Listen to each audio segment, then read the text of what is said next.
What does Thomas Merton mean when he says the self that begins the journey is not the same as the self that arrives?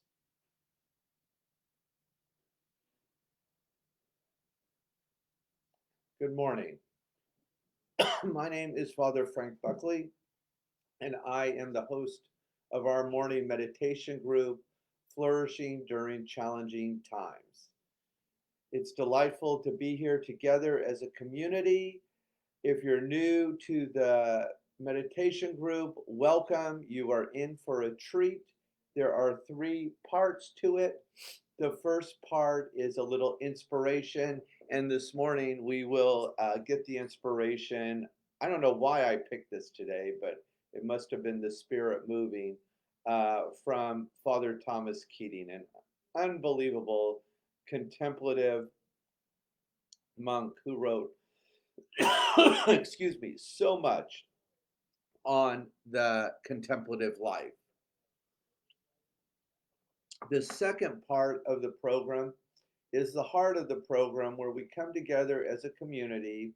We give the first hour of the day to God and we do a 20-minute silent meditation. I'll do a little guided meditation to get us into it, and then we will just enjoy the miracle of mindfulness and the sound of our own breath.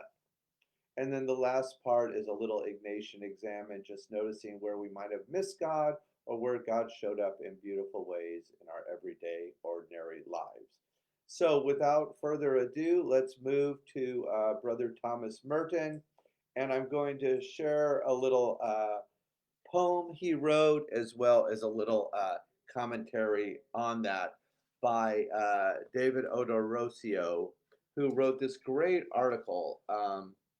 Rediscovering the True Self Through the Life and Writings of Thomas Merton, David Odorisio. And I believe I was on a thing for mutual accompaniment at Pacifica Institute.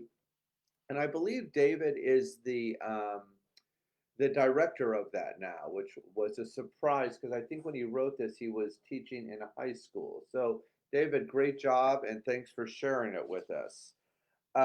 So let's see. Shall we start with the poem?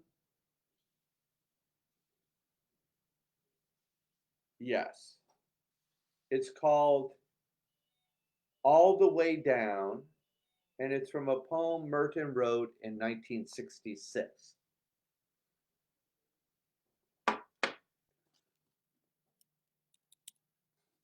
I went down into the cavern, all the way down to the bottom of the sea. I went down lower than Jonas and the whale. No one ever got so far down as me.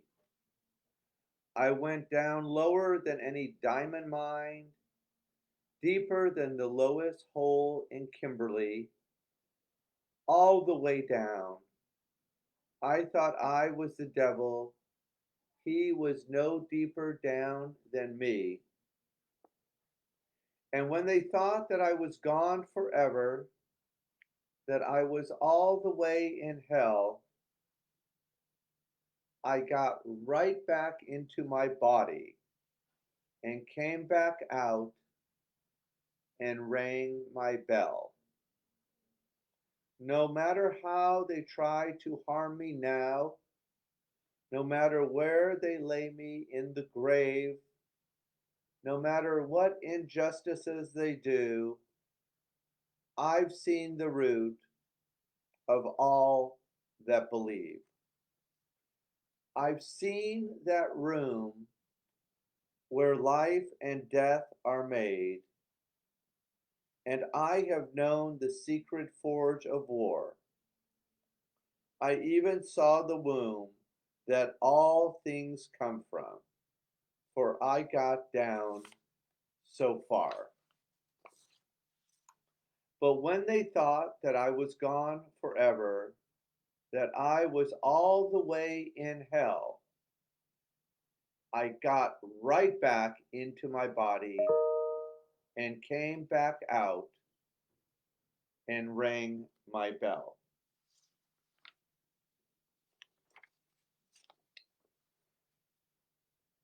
Beautiful poem, Thomas. And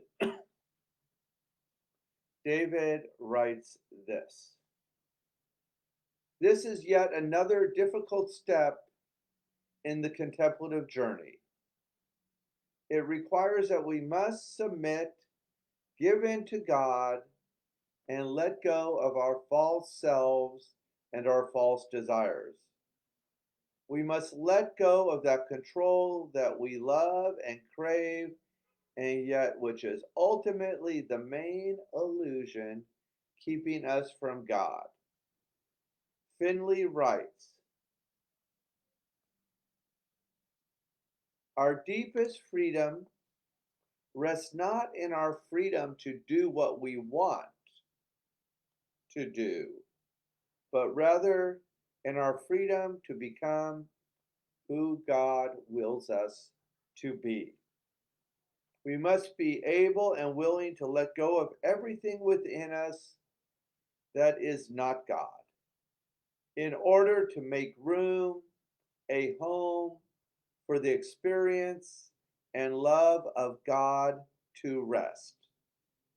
Merton writes, the only full and authentic purification is that which turns us completely inside out, so we no longer have a self to defend. God is not authentically and fully present unless there is no one or no thing left in us but God. Merton's description of the journey into the depths borders on the terrible and the horrific. But only in these depths and confronting these horrors does the image of God within us begin to shine. James Finley writes, Merton leads us along the journey to God, in which the self that begins the journey is not the self that arrives.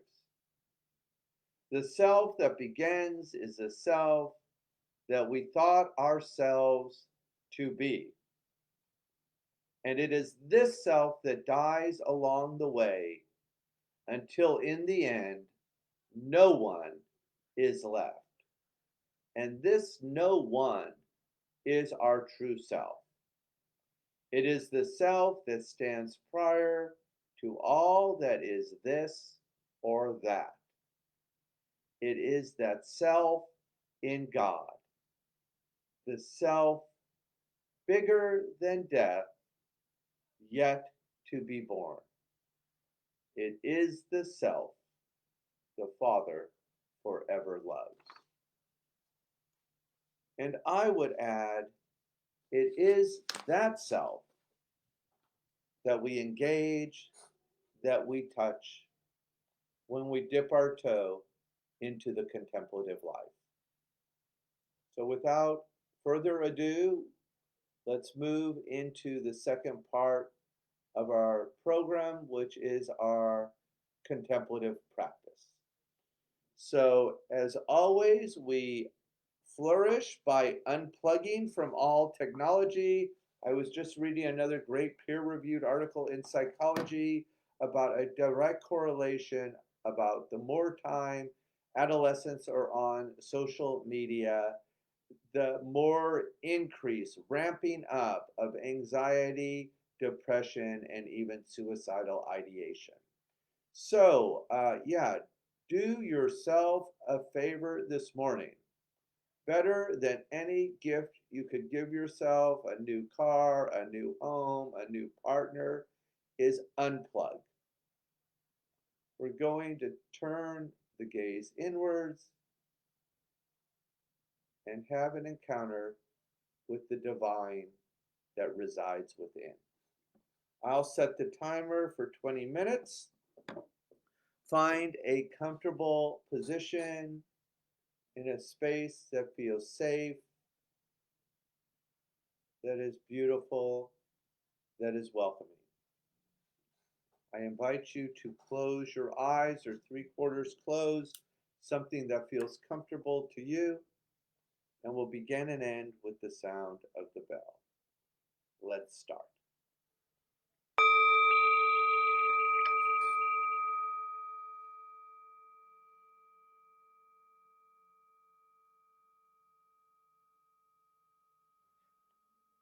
Listen, listen.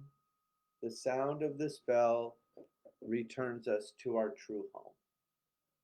As always, we begin with diaphragmatic breathing, that is deep breathing all the way into the belly, in through the nose, out through the mouth 3 times. Inhale and exhale. Beautiful. 2 more times. Inhale and exhale. Bringing fresh air, oxygen to the brain and the body. A beautiful gift. Last time. Give it all you got. Inhale and exhale. Continue to breathe on your own. Take the attention to the body. Start with the feet. And just take a few moments to really truly feel your souls pressed onto Mother Earth in relationship.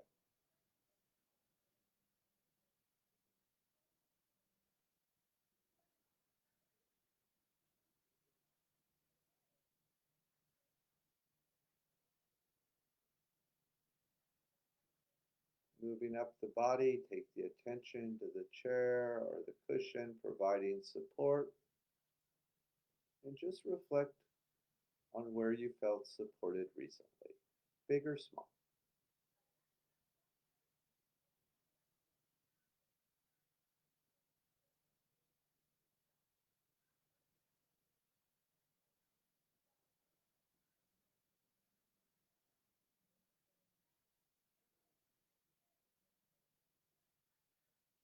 Take the attention to the heart, that beautiful space in our body where the physical world touches the spiritual world. And just notice anything in your life for which you're grateful this morning, and just name it in one word.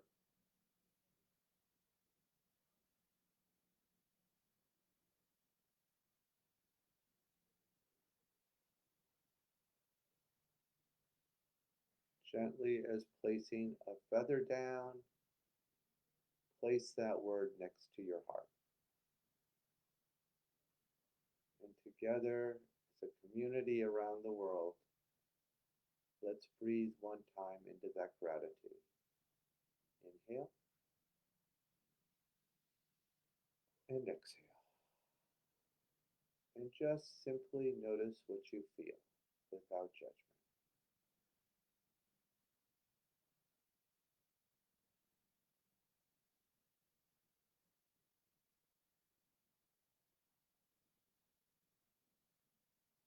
Wonderful. Finally, we arrive at the forehead, the area between the eyebrows, the seat of intuition. St. Ignatius, the founder of the Jesuits, believed so much in asking God for what we most deeply desire. So let's just focus our intention on something we desire in our life in this moment, not being fearful to ask God for something great and beautiful in this moment.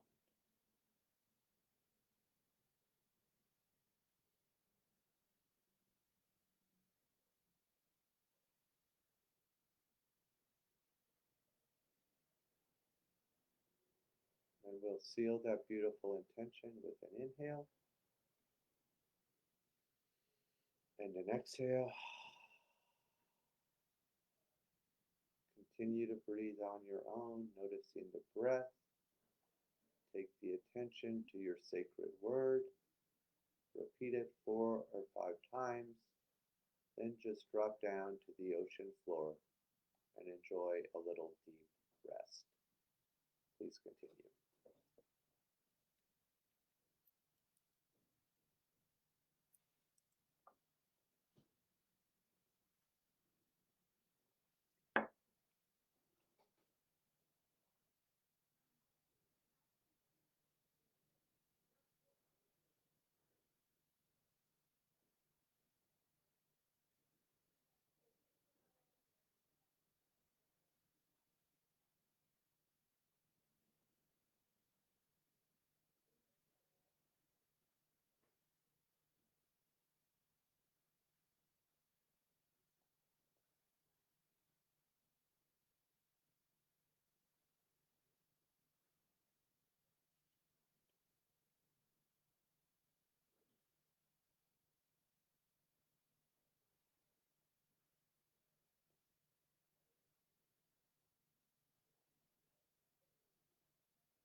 Gently bring your attention back to the room. If your eyes were closed, go ahead, open the eyes, circle the wrist if you'd like, shrug the shoulders, and then just shake out anything you've been holding on to. All right, wonderful job, everyone. We did it on this beautiful Thursday morning. Now we'll move into the Jesuit Ignatian Examen, which is just noticing where God came alive in the distant past. And also, one of the really, really important things we do here is we build community. We are not alone on the spiritual path. And one of the ways we can do that is if you just would like to also put in the comments section of Facebook somewhere where you came alive recently. It will help connect all of us together in a little deeper way. So, where I have really noticed God moving during this pandemic recently was thank you, thank you, thank you. I think I asked a few days ago, we were launching the food pantry, and one of the things we wanted to put for people who have apartments or SROs but no food because they're out of work, we also wanted to surprise them with a little Amazon gift card in the grocery bags as well. And God cannot be outdone in generosity, St. Ignatius always said, but you guys have sure given him a run for his money. I've already received a few gift cards and even something I didn't know was possible, and you know who you are, but sent one via email to me. So, yes, unbelievable. So, thanks for that.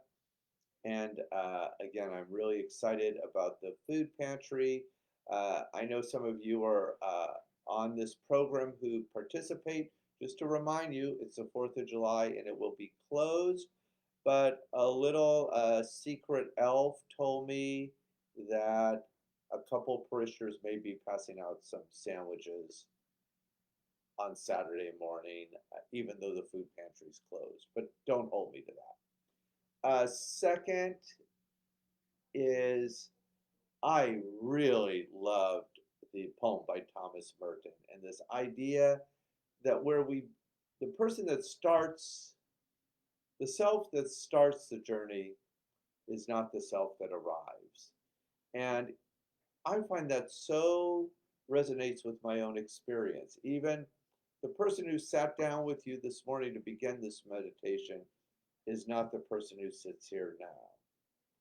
This morning I came in a little restless, irritable, and discontent because I listened to the captain of Hollywood Police in a community meeting telling all of us that they would be street sweeping and cleaning the streets, but would leave the unhoused belongings alone if it belonged to them. And from what I could see, I was in a little rush to get to you guys, but it looked like everything was being trashed, including the unhoused belongings.